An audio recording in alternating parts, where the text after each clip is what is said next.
A vesting deed is a document such as a grant deed, quitclaim deed, or even warranty deed that brings about the change of ownership to real property. It's pretty important, especially if you're in an industry that centers around bringing about the change of ownership to real property.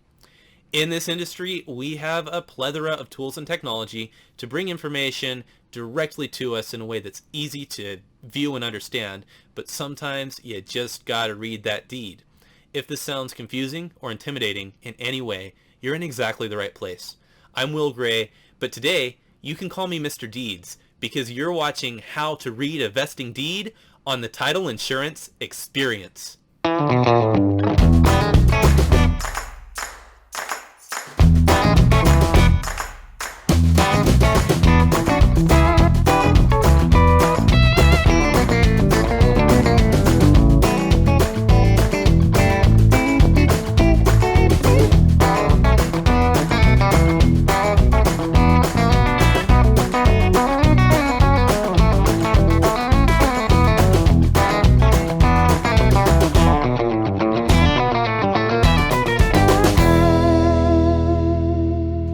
Before we dive headlong into the vesting deed, let's look at why it would be important to look at and read one.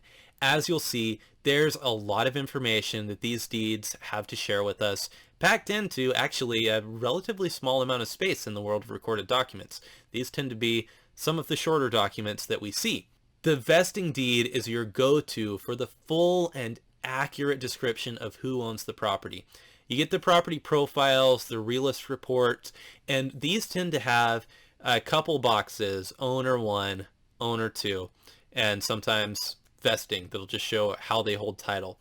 But that's a little bit of space. And when you look at a few deeds, sometimes you'll see grantee lines. You'll see vestings that take up quite a bit of space. Vestings with numerous parties that just don't fit in those two boxes. And these systems, unfortunately, tend to just spit out the first two names as owner 1 and owner 2. You don't want to go to a listing appointment and only collect 2 signatures when 5, 6, or 7 people are on title to that property. This is where it's really important to look at that vesting deed. And as you'll see, it's not hard. These deeds are pretty simple to read. In fact, to even justify making the video of how to read, I've thrown in a few other tips and tricks for ways to get some extra information out of these things that are a little less obvious than what meets the eye. How do you get a hold of these deeds? Most property profiles that you get from a title company will actually have copies of the deeds along the chain of title included. If you're looking it up online, a lot of the online profile systems will let you click on the document number. Some of them will let you take the document number, type it in, and pull up a copy. And you can always email your favorite title professional to get a copy sent to you right quick. We start our journey at the very top left corner of the document. It's not the most important part, but it feels more natural to me to go from top to bottom rather than in order of importance. It made sense to me, and I'm in the driver's seat. So here we go. The top left corner, you'll find really 2 pieces of information. You'll find the mailing address where the deed is being sent, usually the mailing address where the tax bills are sent, which really goes without any further explanation. You'll also see a line above that that says recording requested by. And if the document is a sale for value, and we'll go over how to see if that's the case a little bit later, and the recording requested by line is a title company, that usually indicates, though it doesn't guarantee, that that title company did the title insurance for that transaction. So if you've come across some title issues with that property related to the last transaction and you need to know whose feet to hold to the fire over it, that's the place to start, that title company there.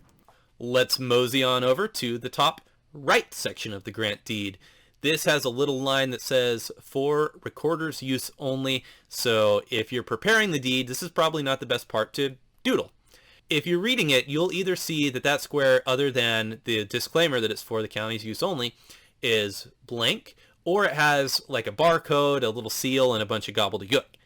If the section for county recorder use only has not been used by the county recorder, if it doesn't have all that gobbledygook and whatnot, and you're looking at original document, you're looking at a document that has not been recorded yet. Don't worry about the barcode. You don't need a barcode reader for this this particular episode of the Title Insurance Experience. Underneath that, you'll see date and time and a document number.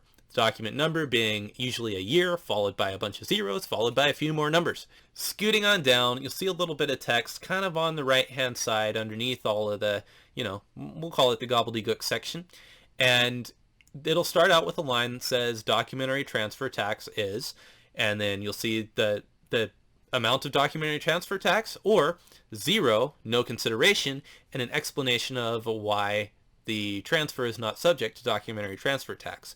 Basically, there's only one reason why a document would not be subject to DTT, and that reason is that document is not a sale for value.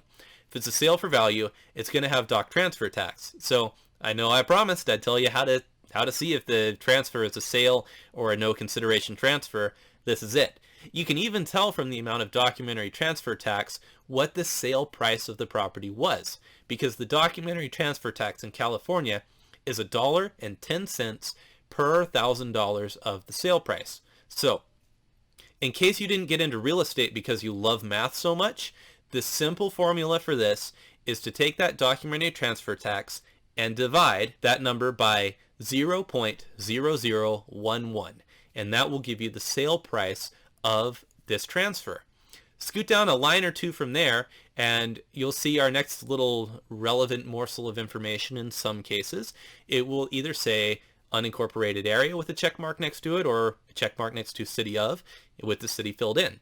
Sometimes it's kind of hard to tell if a property is in fact in a particular city, or if it's in an unincorporated area in the general area of that city. And this can be especially relevant if, for instance, you're looking for permits. You need to know whether to look for the permits at the city's building department or the county's building department. It's not the most pleasant process, so you don't really want to do it twice if you can avoid it.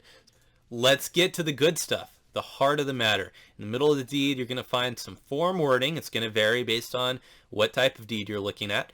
And two parties or groups of parties. The first, the part that comes before the part that says grants to, is your grantor. And the second is your grantee. The grantor is coming off of title. The grantee is coming onto title, whether it's a sale, a change of vesting, a gift, whatever the case is. And you'll be able to see how the grantor held title previously and how the grantee or grantees are now holding title. For more information on this, you can refer to my video on different ways of holding title from last week. Here's a little bit of the more you know information. Sometimes names change. A lot of times they change as a result of being married. Sometimes it's a legal name change for other reasons. Sometimes, believe it or not, names get misspelled on grant deeds. So when this is the case, whether we have a name that was always incorrect or a name that's changed, and someone is then transferring the property under their currently correct legal name, the way that they do this on the grantor line is they say current legal name, who took title as, name under which they took title. This can be done when they're transferring title to another party, when they're changing their vesting, and sometimes people record a deed from themselves to themselves with the same way of holding title just to correct their name. So a misspelling on your grant deed might be embarrassing, but it's not going to be the end of the world. You can always use who took title as a way to correct that record or still be able to sell or refinance the property regardless of the error. Believe it or not, there's a lot more that the grant deed has to tell us, which is great news because I know you've been really itching for more vesting deed content. So here it is. Next up, we have either the legal description of the property or a little bit of directions for how to get to the legal description. Oftentimes, the legal description is too lengthy to fit on that little space on the front of the deed, so it'll say some version of refer to Exhibit A to see the full legal description, in which case the next page generally is titled Exhibit A and features a legal description of the property. The legal description is obviously quite different than the address of the property, And the form that a legal description takes will differ based on the type of property. So here's a handy trick. Trick might not be the right word, but here's a handy way to tell if you're dealing with a single-family residence or a condo or a planned unit development. A condo will always make reference to a condominium plan in the legal description. It will be, for instance, Unit 1 of the condominium plan, which recorded as blah, blah, blah. Same for planned unit development, just sub out where I said condominium plan for planned unit development plan. In the case of a single-family residence, you will not see any of these things, and generally the legal description, though not always, is quite a bit shorter, and it will make reference to unit so-and-so of tract so-and-so as recorded in Book of Maps, page so-and-so and so. We've gone through the body of the deed, and I want to share one other thing to keep an eye on, especially if you're using the deed to prepare for a listing appointment. It's also a foreshadowing of a whole video yet to come on this topic. But if the transfer that you're looking at that establishes the current vesting of the property was not recorded and insured by a title insurance company, and if the parties are being changed, that is, if they're not just changing how they hold title, someone is actually coming off of title, the title company in a sale or refinance is very likely to ask for an affidavit from the person or persons coming off of title confirming that it was in fact their intent to execute this transaction. This is in order to prevent not only fraud, but allegations of fraud.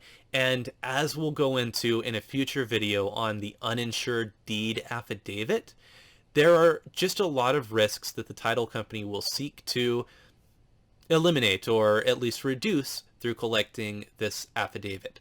So be prepared for that to come up if you're using the deed to prepare for a listing appointment. This is one more reason why it's beneficial to look at a vesting deed and not just a property profile in preparation for a listing appointment. You get an opportunity to read between the lines and catch things like this.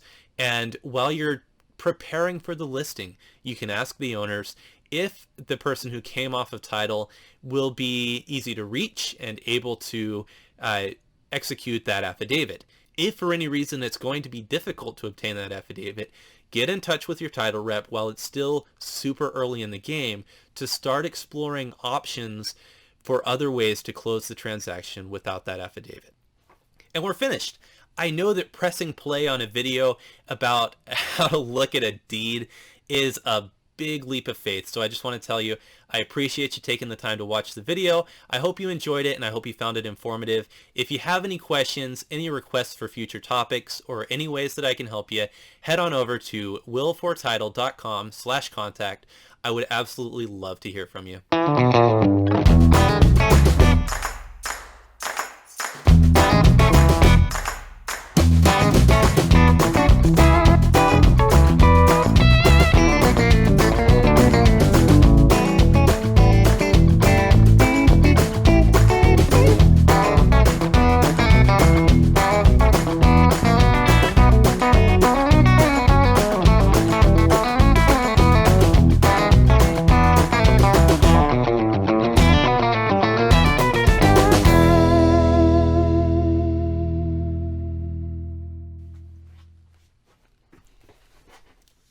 Hi, I'm concerned that this line, preparing the deed, this is probably not the best part to doodle. Might cause some trouble if it's taken as an endorsement of doodling anywhere on a deed that you're going to be recording at the county recorders. I don't have any experience in the matter, so I can't tell you for sure whether or not drawing hearts, unicorns, or Teenage Mutant Ninja Turtles on your deed will result in it being rejected by the county recorder. Better safe than sorry, I cannot advise this course of action. What we do have are these awesome notepads, and if you're a real estate professional inclined to doodling, this is actually one of the few things that I can legally give you. It has lines, it has a picture of my face on it, and you can doodle on it to your heart's content. If you'd like one, head on over to willfortitle.com/contact, let me know where to send it, and we'll get it right over to you while supplies last.